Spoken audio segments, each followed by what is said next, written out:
All right. All right, cool. So can you just introduce yourself to me? My name is HM2 FMF Marvin F. Floer II.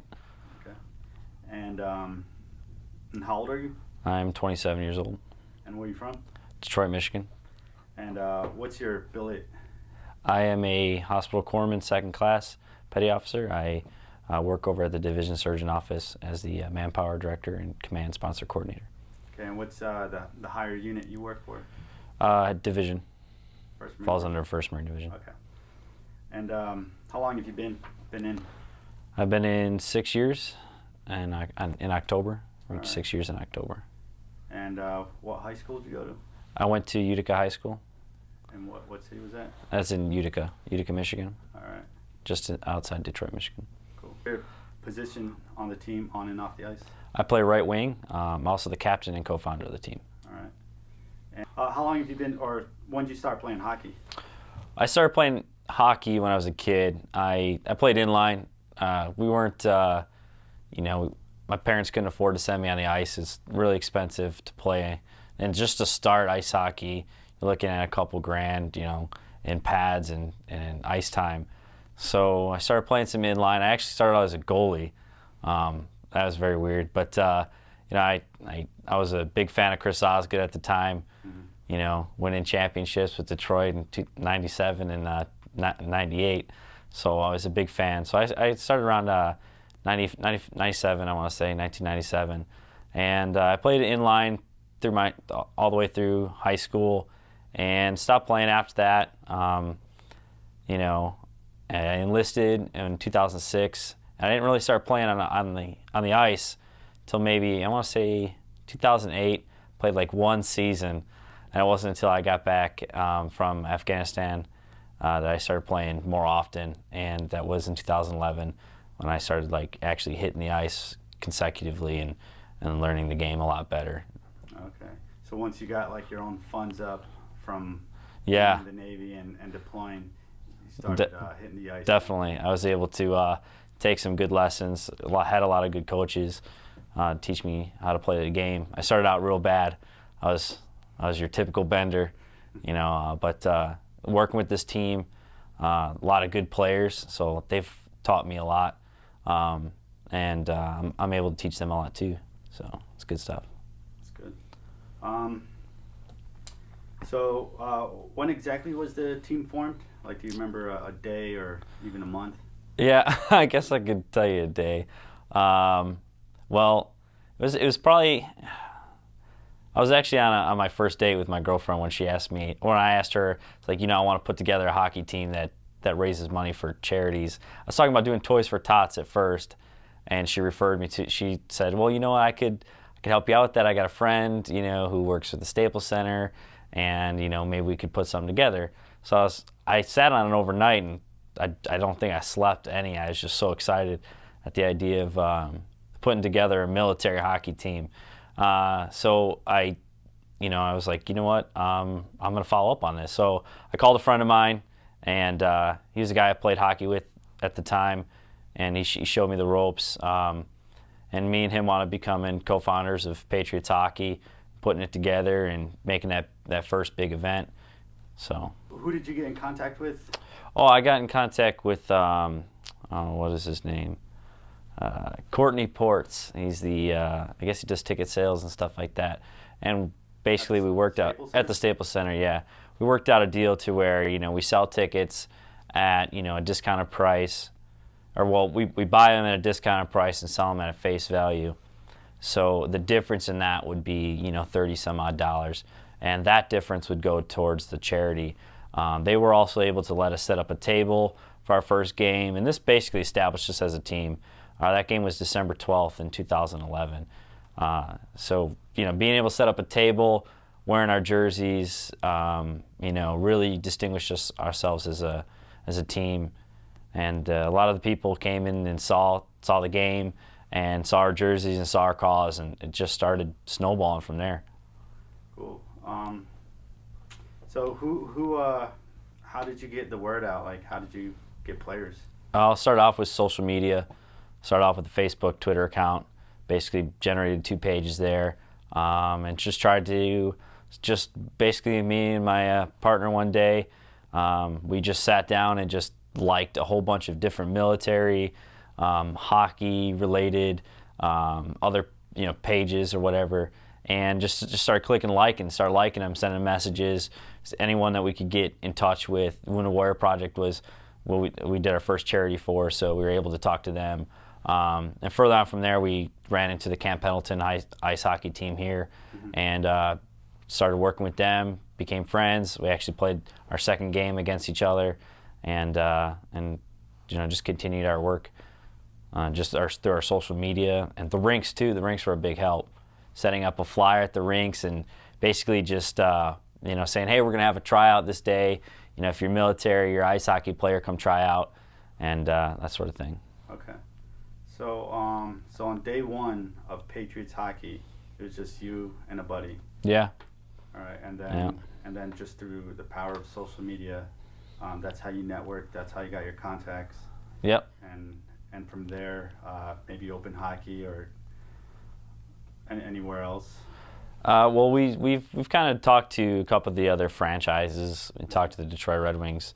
They were going to do the Winter Classic. Unfortunately, the NHL was locked out, and everybody's giving us hockey fans been getting a lot of crap about that. But unfortunately, they locked out and they lost the Winter Classic. We were hoping to do something there, raise funds, do a couple fundraisers, and send our team out there to play during the Winter Classic, which of course would have been a really big event, really big charity involvement there. So cool.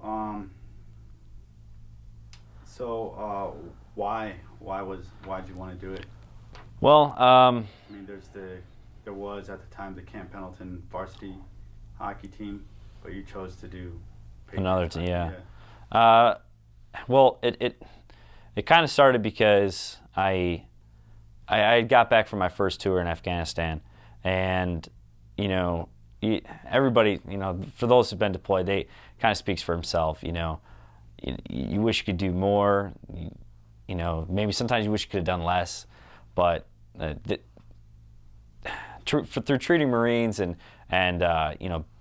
being integrated and doing the patrols and doing all the legwork, you realize there's a lot more afterwards. You're there to respond for any type of trauma, injury, or anything. You're there to respond, and you're trained how to do so.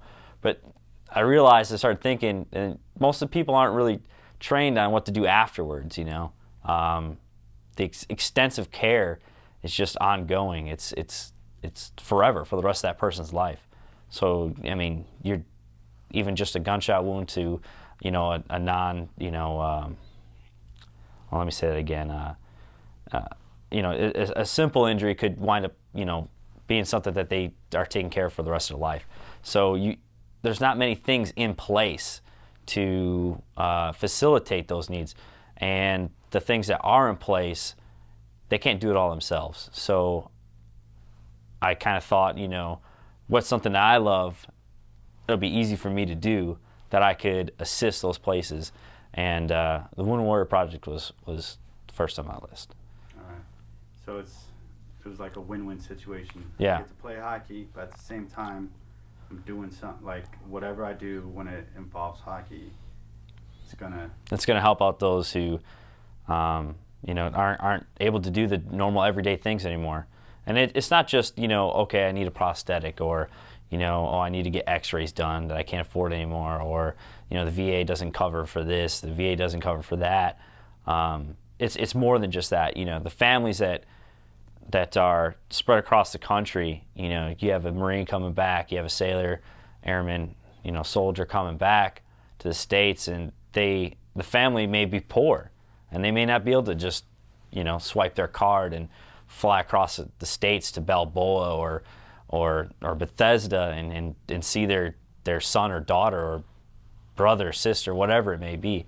They don't have not everybody has the availability to just do that. And fortunately for the Wounded Warrior Project, they like to focus on that too. They like to help out those families, and they like to bring those families to those people who those people who can't do it, that type of thing. even they could have a family here in Camp Pendleton who can't make it out to Balboa. They don't have a car. I mean, whatever it may be. They try to facilitate for those things too. So it's more than just, you know, the medical treatment, and it's more than, you know, just the post-traumatic stress. It's more than the typical, you know, things that everybody normally thinks of. There's a lot more that goes along with it. Okay. All right, so we talked about how and why the team was formed. So who does the team consist of today? Like, who are the guys that are skating for you? Well, I got a lot of great guys that are skating with me now, or that I'm skating with. Most of them are Marines. That's a good thing to have on the ice. And, you know, it causes a little bit of intimidation for the other team. A little intimidated by a bunch of Marines skating around the ice. But we have a few other service members. Marines and sailors are probably the biggest. I think I'm one of 3 sailors on the team, and then further on from that, there's 1 Army and 1 Army soldier and 1 Air Force airman. Okay. Who actually used to be a Marine, so, you know, we still have Marines on the ice. Yeah. And so how did these guys get on the team? They did a tryout. It was more than just, okay, you guys want to play hockey?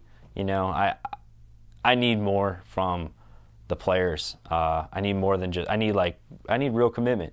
Our focus is, that we want to win a game, you know, but we can focus on that type of stuff when we're on the ice, you know, when we are doing our practices, when we're doing our scrimmages, we can focus on those things. That's our time to focus on it. So we set aside time to worry about those kind of things. Off the ice is the big impact, you know. I can't make a difference if I don't reach an ear. If we don't put our message out there for someone to hear it, for someone to see it, and I can't do it all on my own. And my players, they're always behind me on it. And you know, putting our message out is the biggest thing. You know, even if I don't get a cent donated, as long as that message gets out. So that's something me and the other captains on the team really look for, as far as do we want to have this player play for us? There's plenty of good players out there. I could go hit up one of the Division I leagues and snag a player off there. We could do that, but we don't want to do that. We want guys that are going to be committed to our cause, committed to our mission, and if they're a great player, that's even better. And more times than not, a Marine is always a good player on the ice, you know. So finally, it's hard to find, you know, a crappy player. So the Marines are usually really good hockey players. It's a very weird combination. It is a weird combination. Now, what's a typical, or, you know, for the majority of the players, you know, what's their attitude about this? About you know, it's not just hockey. There's a bigger cause behind it. What's a response you get from some of those players? Well, they when I usually talk about the next charity we're representing, or post ice, you know, events. Excuse me. When we schedule an event, you know, we like to talk to the other players and see what can they bring. You know, you never know what that player might, you know, what connections he may or may not have. So we like to talk to them about the charity that we're going to work for, and then after the skate, we talk about what we did. So upcoming this Sunday on the 13th, all of our players are getting together. We're going to present our check to Semper 5 Fund. So that's kind of like our way of you know, doing our off-ice stuff, you know. I guess, yeah.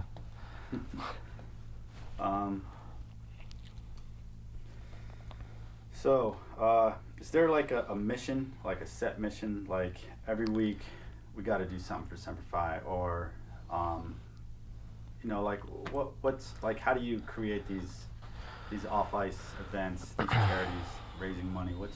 Well,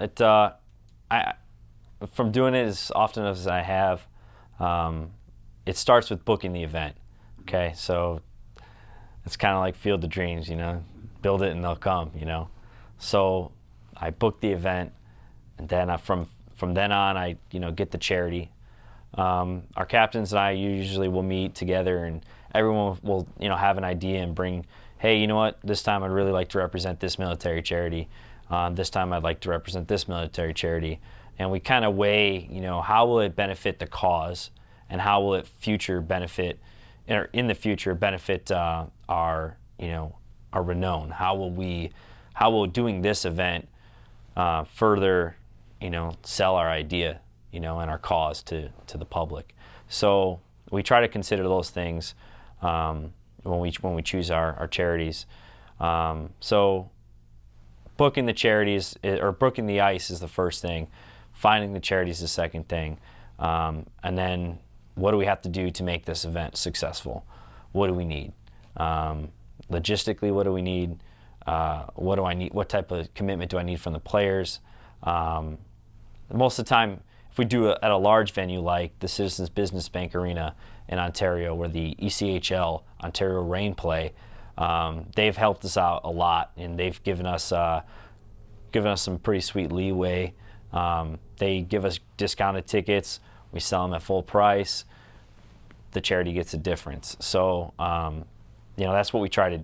That's like our big events. Staples Center did it for us too in the past. Hopefully, we'll be able to work with them here in the future, now that the lockout's over. But booking the ice, getting the charity, working out the logistics, and that's kind of setting up the event.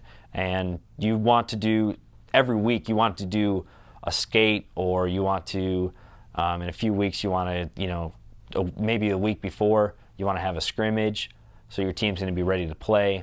And in the meantime, you just expect that your players are coming through and being able to sell tickets on behalf of the team. So each player would, let's say, in the past we do, one player is supposed to sell 5 tickets. He's not obligated to sell 5 tickets, but if he can do that, he's making a great cause. Because you're looking at, for Citizens Business Bank Arena, $7 difference in tickets, that adds up. And further on from that, if we did a larger venue from then, it'd be $30, and they sell 5 tickets, and next thing you know, you're just rolling over, and you got 16 players that we play for one game, and we got a 28-player roster. All these guys are pitching in, and then other people sometimes sell more than that. So it's once you book the ice and you got the charity, and you just delegate and just have your guys help you out. It all comes together, and all comes full picture, it all comes full circle, I guess you could say. All right. So it's not just Semper Fi Fund. No, it's not. It's different charities. Yes, and we did Wounded Warrior Project. We played a game for Cal State Fullerton's Veteran Affairs Department. We raised money for 2-4 for them coming for their homecoming. And we and then just now Semper Fi Fund. So yeah, we do different type of military charities. Gotcha.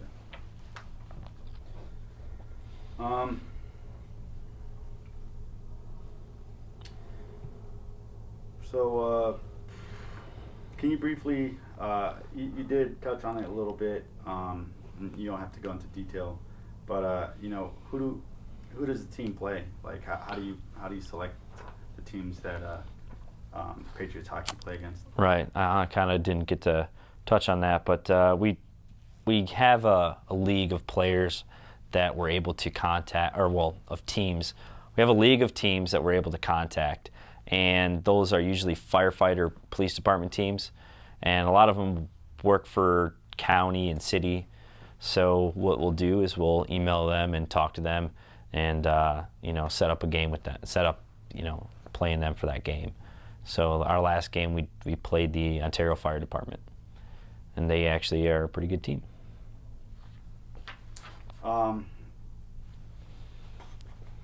So how does Patriots hockey measure up to the competition? Well, we won. We won 5-2 in that game. It was a good solid effort on both teams. If you were to say what type of level we compete at, I would say we compete as a Division III, Division II hockey team. So, you know, we're eager to start playing, you know, some better teams and ourselves into a tournament, and you know, see what we can do for another charity through that tournament. You know, a bigger event, you know, hopefully a bigger cause will come from it. How do you get that? How do you get that money up? Well, we promote through social media. We try to promote as much as we can. We promote through newspapers, that sort of thing, before an event. So we try to rely heavily on our ticket sales, because we know with our ticket sales we can generate money. And once we do that exchange of money for a ticket, you know, we know that that is something, that's money we're taking in for the charity. So as far as that goes, the ticket sales are the biggest thing. I try to focus most on that because I know I can I can raise money through that. During the event, what we do is we set up a table, and the table will put, you know, a donation box on the table, and everybody will donate to, you know, that charity. So that charity actually will be there too, setting up, you know, they're right next to us. So let me start that over. When we set up at the event, we'll have a table, and at that table we'll have some merchandise, some of our t-shirts there, and the charity that we're representing will also be there too. So it's kind of like we're the third party, you know, we're raising money for them, and they're there to accept the donations. So anybody can come by, you know, drop $1 in, drop $5 in, but I can't predict that. You know, I can't predict how many, you know, people are going to walk by and drop money, or drop some cash in there. So what we try to do is rely heavily on the ticket sales. We also do T-shirts, so, you know, we can sell a certain amount of T-shirts. If we can, you know, get rid of those, we can donate a portion of those to the charity as well. And this last game, we were able to raise almost $1,400, $1,396, and we donated some of our T-shirt fund for that too. So we're able to make a big, you know, a significant impact. Can you tell me how much money the team raised for, or after this last game for Semper Fi Fund? We raised $1,396 for the Semper Fi Fund from this last game. So, in the beginning of this interview, you talked about why it's important to think about those, not just those charities, but those people that are affected from combat or deployments. Yeah. Those people who have families who are, you know, not well off, that really can't get to their loved one after something happens. Can you just? My next question is why is it important to be an active part of those certain organizations, being an active duty service member? Why is that important to you? Well, it's nice to know that that somebody else is looking out for you. So I guess in that sort of sense, you know, when we, as a service member, from my standpoint, as I'm kind of, if I got hurt, I would hope that there was somebody out there, you know, trying to help me with my post care, you know, not just my initial injury or my my transition to the hospitals, and it's the care afterwards that, you know, that I focus on when it comes to choosing a charity. So in that aspect, if it's something that it's an investment, really. It's investing into you know, that fellow Marine or that fellow sailor, airman or soldier, and making sure that they can I guess receive medical care further on, not just the initial care, because we know that we're there ready to handle that. So the post-op care is the big thing. So how are you measuring success? How am I measuring success? Yeah, like when you say, like, you know, we did a good job raising money, or, you know, what's that point where you say, you know what, we could have done better, or we did a good job? You know what, that's a really good question. As far as the individual games go, obviously winning and losing, but as far as an event or as far as our cause, it's really the renown, like the people knowing and the people hearing our cause, in our efforts. So, for example, something that lets me know we're doing a good job and that we are having a successful event is we had a Marine who we had come out to our Staples game, our game at the Staples Center on December 12th last year, and he was from 3-5, and he came to center ice. He was injured and was returned to the States, and we raised money on the Wounded Warrior Project that night. And they came to center ice, and during the national anthem, they stood up, and they were there to salute during the national anthem. A few months ago, one of our players, didn't recognize or know that it was that individual, but he saw that he had a sticker on the back of his trunk, and it said Wounded Warrior Project. So he approaches him and he asks him, "Hey, I know Wounded Warrior Project. I play for this hockey team, and we raised money for the Wounded Warrior Project. We did a game at the Staples Center." He's like, "I know, I was there, and look at me now." And he's off, driving around and doing everything he needs to do. And he said thank you. He just said thanks a lot. And Wounded Warrior Project has helped me out so much. So that's a great measure of success. Seeing the individuals afterwards, and knowing that we made a difference with them. If they say thank you, that's really all we care about. It's not like a number, so we can't measure it on a number. Can't measure it on one game. So I try to measure it as who are we reaching? Who is our cause? Getting out to. Awesome, perfect.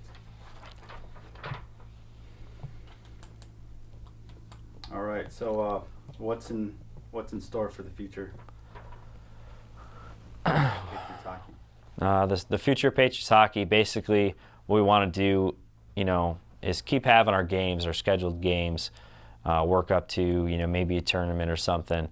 But as far as cause goes with Patriots hockey, we want to maybe make it an effort or affect an individual. So if we can reach the level of having our own nonprofit, we don't have to raise money through another party. Maybe we can just say, hey, we'd like to raise money to help you, reconstruct your house, and maybe put a wheelchair ramp on or something, just whatever. And we can help that specific individual, as opposed to, we give the money to the charity and the charity does with it that they need to. So we'd like to, make it a cause. We'd like to make our cause more effective to an individual and make an impact on that person. Awesome.